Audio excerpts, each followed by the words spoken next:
Lock, Dock, and Security, where you can get that extra key made or have your lock rekeyed. Questions to protect your home and business? Call 352-867-1965 or stop by AA Lock, Dock, and Security at their new location, 219 Northwest 10th Street here in Ocala. Remember, be proactive, not reacting after it happens. Call 352-867-1965. 352-867-1965. Thank you, Joe. 20 minutes before 10 o'clock. Thank you for tuning in this sunny Monday morning. And the phone lines are open. We do not have a guest right now. I wanted to talk about something, make it sort of an open forum for 20 minutes. And it's regarding a plan by House Speaker John Boehner. He is expected to release a one-page list of immigration principles before the president gives his State of the Union address, I think on the 28th. Is that right? Yeah, I think so. And then later on, when at 10:35, we're going to talk about a proposal from radio host Mark Levin up in New York, who is asking Republican lawmakers to boycott the address. In other words, don't even show up. Mm-hmm. I don't agree with Mark, but anyway, so let's do this one first, and then we'll talk about Mark Levin's proposal later on.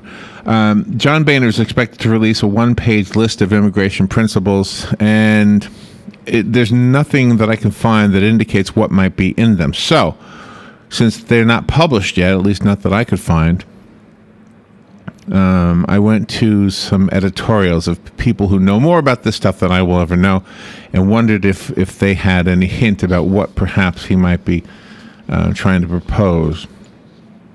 So here's an article from John Walker. This is a blog that he posted, and I see the phone ringing, so let me take a call, and I'll get to the call just a second. Let me just read some of this to introduce what we're talking about here. Later this month, John Walker writes, later this month, House Republicans will gather out of town for a retreat to consider priorities for the second year of the current Congress. Immigration will top the list. Led by Speaker John Boehner and his fellow amnesty advocates, the Republican leadership reportedly will draft principles for their immigration agenda. Unfortunately for them, John Walker writes, their agenda is diametrically opposed to the concerns of voters. Boehner and his followers want some form of legal status, in other words, amnesty, for illegal aliens living in the United States. They want more guest workers. This will please Boehner's chief source of campaign cash, the U.S. Chamber of Commerce, and a host of other business interests that want a new wave of cheap labor. Again, I'm reading to you the opinion of John Walker. It's the best I could do with figuring out, what might actually be on the list that's being proposed.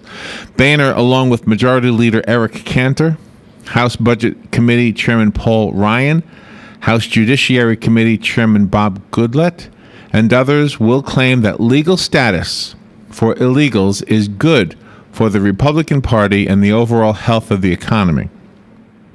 By the way, it's also part of what the Democratic Party is saying. Their claim will be disingenuous, John says. In the extreme, what they really want is campaign cash to preserve their power. Oh, there you go. Lost in this political shuffle are millions of unemployed Americans caught in the non-existent Obama recovery. They justifiably fear a massive influx of cheap labor that will compete for the pitiful supply of American jobs. They also know that legal status for illegals will depress wages, making their plight even worse. For months, Senator Jeff Sessions of Alabama has been a voice for American workers faced with this threat to their ability to earn a living and support their families. Throughout the Senate debate over immigration reform last year, he consistently stood up for American workers against the special interests that favor amnesty. So without reading the rest of the editorial, John Walker says what you probably expected, although I couldn't find it in writing anywhere, is that he's probably going to propose something very similar, I think, to what Marco Rubio presented.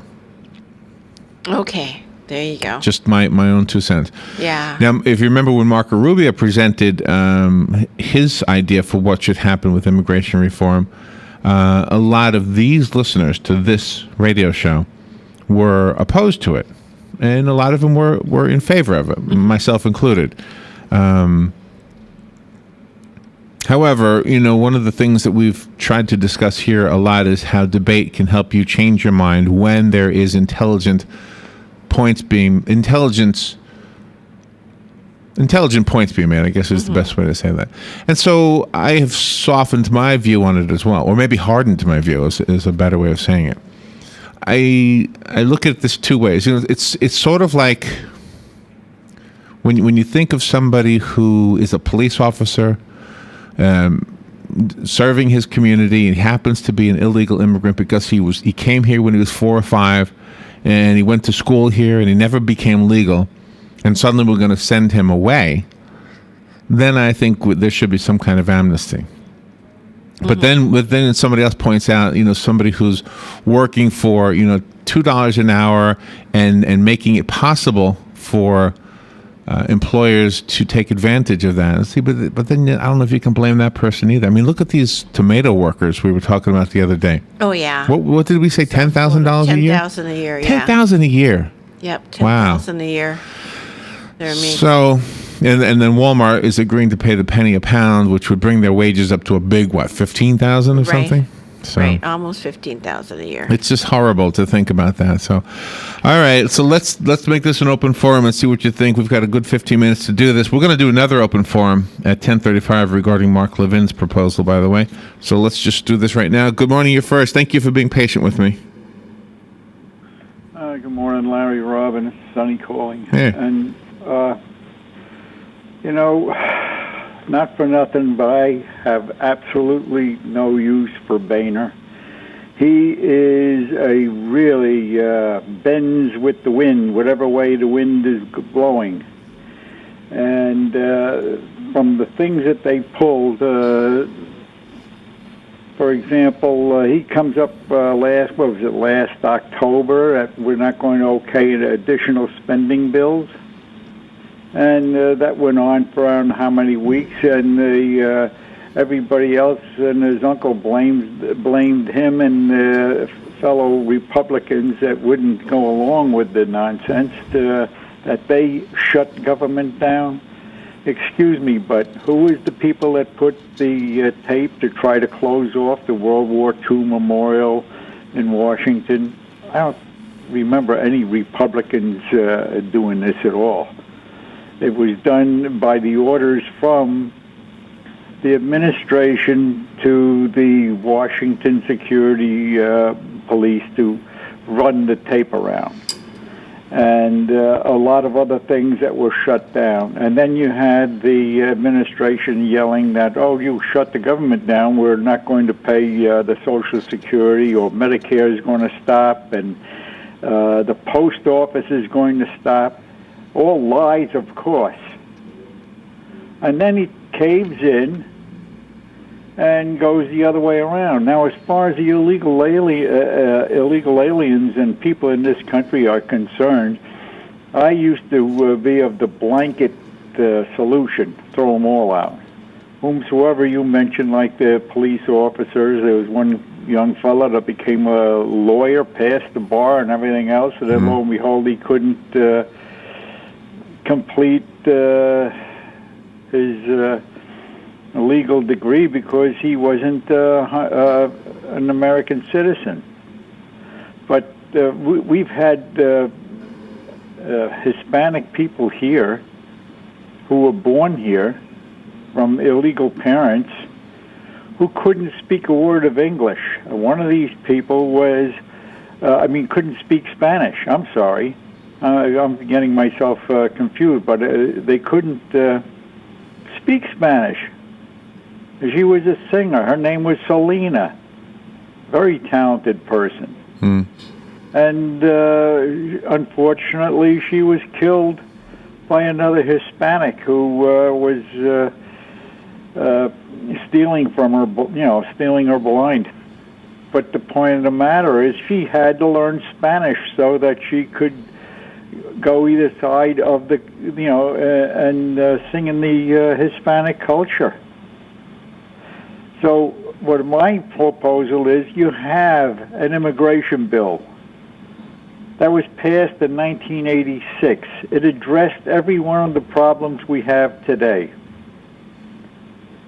But There you go. they legalized 11 million people. Isn't that funny? It's more or less the same number now, even though population of the world has like more than doubled since then. But it's still only 11. Where do these people really get Right. their things from? But anyway, they legalized 11 million people, and the rest of that bill was thrown under the bus, the circular file or whatever, by both parties. And now Boehner's coming up with this. This guy, as far as I'm concerned, should lose his title as Speaker of the House. They better get somebody in there, number one, with a backbone, and number two, with a little bit of patriotism in his body. All right, thank you, Sonny. I appreciate your thoughts on that one. And one of the things what it sounds like to me that the author of the editorial, John Walker, was saying was that if indeed, let's see, there was a Gallup report that said that the most important problems facing the U.S. is the economy in number two, unemployment in number three, and immigration is number 12. Dissatisfaction with government is number one, but immigration is number 12. But what he's saying is that illegal immigration is a contributing factor to unemployment. Yeah. Because if people are unemployed because somebody else is working in a job and accepting a lower wage. But see, again, we've had this discussion before. It goes back to the employer who's paying the lower wage. Right. You can't really blame the person accepting the wage. All right, good morning. What do you think about this? My grandparents came over here from Italy and followed all the rules and became citizens. Now, in the post-911 world, the rules have become very much more complicated. And perhaps we should uncomplicate the rules so that people can become citizens the right way, and instead of having to sneak in. Also, I think people that are waiting in line following the right procedure should not be skipped over in favor of granting citizenships to people that are here illegally. Yeah, because the people have a lot of hoops to go through if they're going to immigrate to the U.S., Yeah. whether you're from the United Kingdom or Mexico or Ecuador. Exactly. You have a set of rules that you have to adhere to and do it step by step by step. And I just don't understand why, if you want something bad enough, you can't play by the rules and you just have to sneak in and then have children, hoping that because you have the children, they're not going to send you back. So let me. There you go. Can I ask you something, Jim? When did your grandparents immigrate here? In the mid-20s. Okay, that's an important thing to know because the minimum wage in the United States wasn't established. The law No, the minimum wage hadn't happened yet. Right, 1938 is when the minimum wage went into effect. And so a person back then, my own grandparents as well, who immigrated here from Germany, they also came over with the hopes of having a better life and also were subjected to an employment landscape. But, I mean, there was a procedure that you had to go through. Italy still had a king. They had to renounce allegiance to the king of Italy. No, I'm not questioning that. You're right. You're absolutely right. I'm actually adding to what you're saying here. Yeah. What you're saying here is that the rules were simpler, but there was no minimum wage, and the reason, in my mind, now tell me, you can debate this if you think I'm wrong, but let me finish so that you know where I'm going with this. The fact that there was no minimum wage meant they came over here knowing that they had to take a job in order to pull themselves up by their own bootstraps. Exactly. There was no welfare to speak of. You had to. Right. You had to work at whatever job that you could find. Right. And if you the were, factory or the farm, even please, footing Jim. with everybody. If the factory or the farm or the restaurant or wherever it is you worked decided to pay you 20 cents an hour, you said, okay, it's better than nothing. Not that would be fair, but it was the government keeping their hands off of the business. And I'm not saying we should go there now, but what I am saying is that the farm that pays this tomato worker down in South Florida whatever it is, less than a penny a pound for tomatoes. There's an agricultural minimum wage which is lower than the factory minimum wage. That exists in all 50 states. And so we have now a circumstance where businesses that want to pay less can only do it if they break the law to do it. Yeah. Yeah. And that's the debate right there. If that's the reason they're coming, if the reason they're coming here in the first place is because our minimum wage, less than minimum wage, is more than they would make at home. Yes. Then that could be why they're coming here. I mean, it makes sense to me. Sure. Yeah. So anyway, I just wanted to make that point. And I have one more little funny thing to throw into the pool. Sure. People from Haiti that are coming here on anything that floats have to float right by Cuba in order to reach Florida. If Cuba is such a wonderful place, workers' paradise, why don't they go to Cuba? Here you go. It's funny. There you go. Just something to think about. Yeah, that's a good one. That's a really good one. Thank you, Jim. Appreciate that. All right. Have a good day. Bye. So anyway, in discussing whether, because this comes up all the time, people will say, my relatives came here and they did it the right way. And Jim makes a really good point. The rules were easier.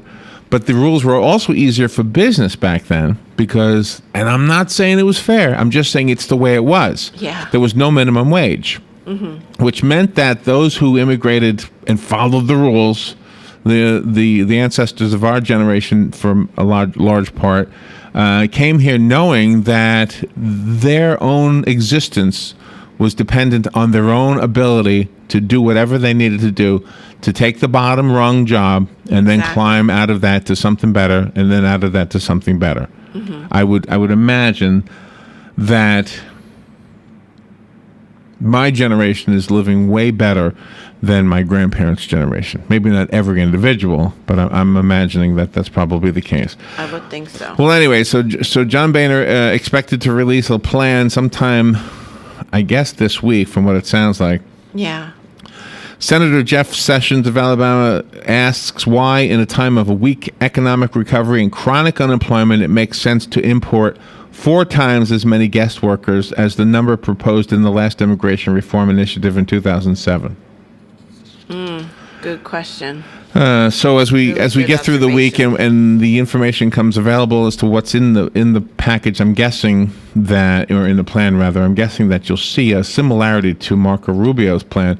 And Marco Rubio, as Sonny pointed out earlier, he didn't point out Marco Rubio, he pointed out Boehner flip-flopping. Yeah. Well, Marco Rubio flip-flopped on this issue as well. Yeah, he did. You might remember he made some statements that I was kind of in favor of back at the beginning of the year. And then at the end of the year, when you would listen to him speak, it was like, wait a minute, what, you backtracking, or did I not hear it right? And fortunately, back in the old days, you would have to find the old newspaper you read it from. Nowadays, you just type it in to Google, and hey, there's the old article. And no, I'm not remembering it wrong at all. Yeah. Exactly. I don't know. I thought he had a pretty good plan. I know that a lot of you didn't agree with me agreeing with it, but that's just the way it is. Hey, we're here to express our opinions, right? And then you can express your opinion, and if somehow it conflicts with mine, then maybe I'll change my mind, or maybe you'll change your mind listening to mine.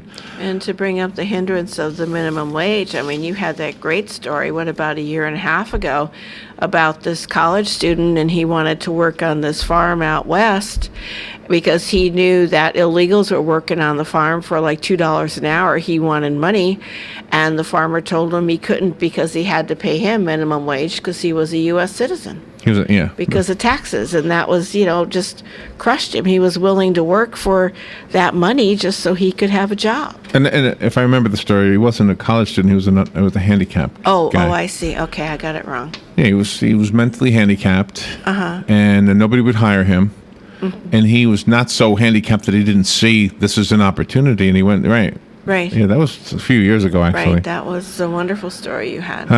Anyway, so just to wrap it up, critics say the new principles that are being proposed by Boehner are more of a political move than anything else, that he's not really interested in helping out the illegal immigrants, although that's, I guess, what it would end up doing. And again, there's two types of illegals, right? There's the type that, like I say, was born here 3 or 4 years. They came here when they were 3 or 4. They don't even know anything else, and they went to school here. And they were police officers and firefighters, and next thing you know, we'll try and ship them out. All right, we are going to take a break. Matt Gibbs is coming in just a bit. He is going to answer your questions about your cars. So we'll take a break from talking politics, but we're going to come right back on track. But the direction we're going to go when we come back on at 10:35 after Matt is based on a statement by conservative radio talk show host Mark Levin, who broadcasts out of WABC in New York. I don't know if he's syndicated or not. He might be. I think he is. Okay. I think he is syndicated. Yeah, but anyway, he's appealing to Republican lawmakers to boycott President Barack Obama's State of the Union speech on the 28th. In other words, don't even show up. Yeah. Keep all the seats empty. You might agree. You might agree with Mark on this one. I like Mark a lot and learned a lot from Mark, but I would disagree with him on this. And if he was listening and wanted to debate me, I would love to hear from him. I doubt that that's going to happen. But you never know. All right, we will take a little break right now and take a little breather. Matt Gibbs will be in just a second to answer your questions about your cars. This is The Source, WOCA.